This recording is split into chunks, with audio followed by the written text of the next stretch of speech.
World Letter Writing Day took place on the 1st of September 2020, South Africans were encouraged to embrace the handwritten word by picking up a pen or pencil, writing a letter to anyone they wanted to.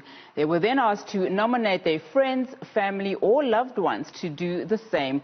While digital media has made staying connected easier in a fast-paced world, the relevance of putting pen to paper is not that lost. Well, joining us to discuss this is big stationery marketing manager in Southern Africa, Kutlwano Tshetlhane, and psychologist Reabetsoe.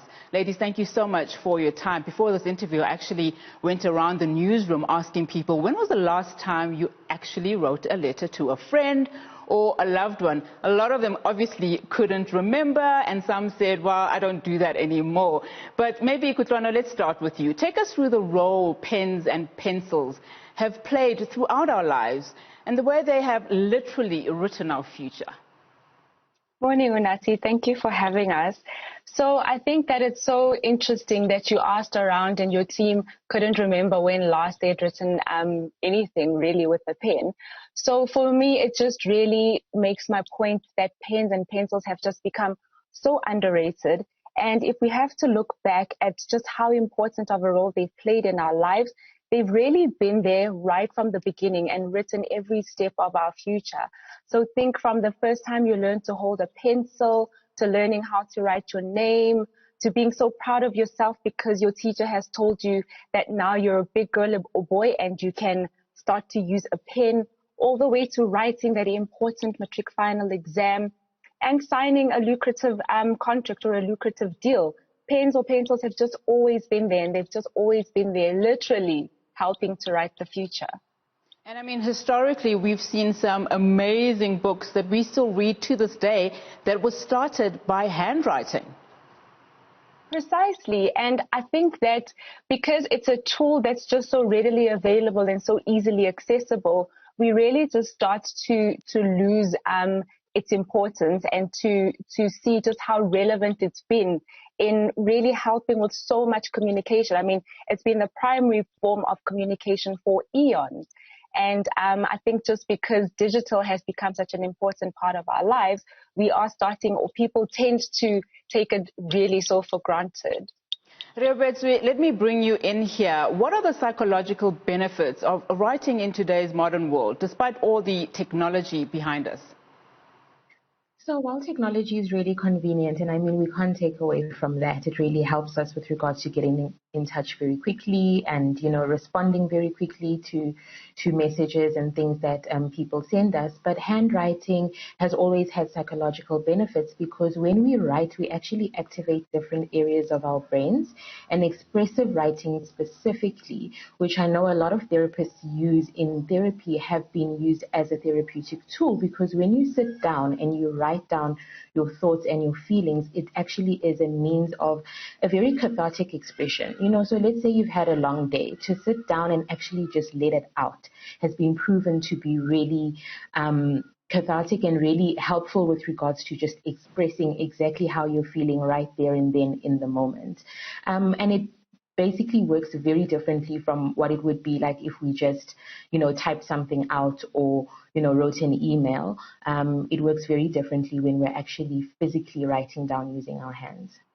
And during this time of COVID, when there's a lot of anxiety and people are, encouraged to speak to someone and to also write down something on a piece of paper. I mean, how encouraging is it for someone to just write something that they feel, and you're encouraged to, even after you've written whatever it is that you've written on your journal or in a letter, you throw it away. What is that all about, and what does it do from a therapeutic point of view?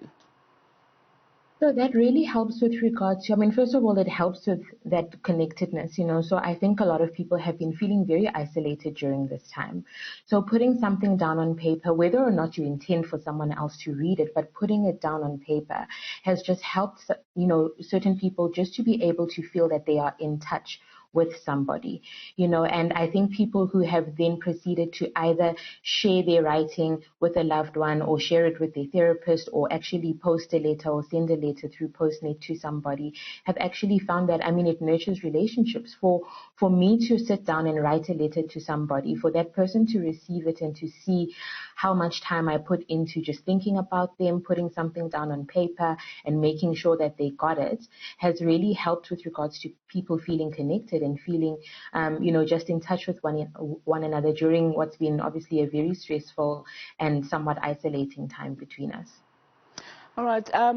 Kutlwano, how successful has the campaign been where people were encouraged, to pick up a pen and paper and write letters to loved ones and also nominate their friends to write letters back to them? So the campaign is actually still running, Unati, and we've seen a lot of engagement coming from South Africans.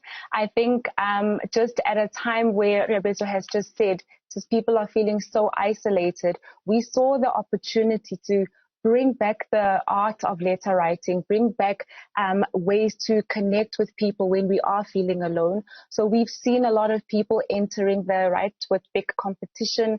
We've seen a lot of engagements with our staff members and with people just in general, So I would encourage, though, that consumers and people at large enter the competition. It's still running.